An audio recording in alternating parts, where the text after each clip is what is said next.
अण्णाभाऊ साठे 10 ओळी भाषण पाहणार आहोत आपण.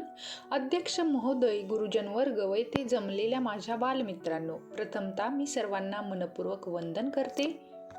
आदरणीय अण्णाभाऊ साठे यांच्या जयंतीनिमित्त आज आपण येथे जमलो आहोत.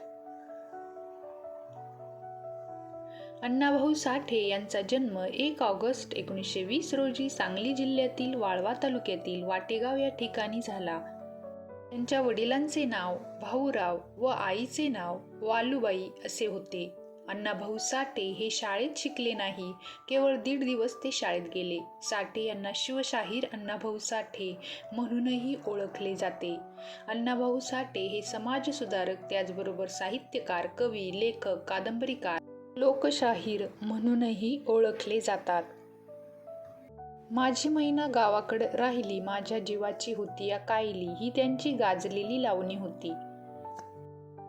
अण्णाभाऊंनी लिहिलेल्या फकीरा कादंबरीवर चित्रपट देखील तयार करण्यात आले आहेत.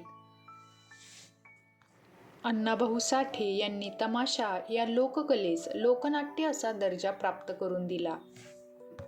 त्यांनी शिवाजी महाराज यांच्यावर अनेक पोवाडे रचले, म्हणून त्यांना शिवशाहीर असे देखील म्हटले जाते. याचसोबत त्यांनी शिवाजी महाराज यांच्या जीवनावर चरित्रलेखन देखील केले, ज्याचे पुढे जाऊन त्यांनी रशियन भाषेमध्ये देखील रूपांतरण केले. समाजासाठी काम करणाऱ्या व साहित्य क्षेत्रात मोलाची कामगिरी असणाऱ्या अशा आदरणीय अण्णाभाऊ साठे यांचे अखेरीस 1969 मध्ये 18 जुलै रोजी निधन झाले. धन्यवाद. भाषण आवडले असेल तर एक लाईक नक्की करा आणि आपल्या मी मराठी या यूट्यूब चॅनलला सबस्क्राईब करायला विसरू नका.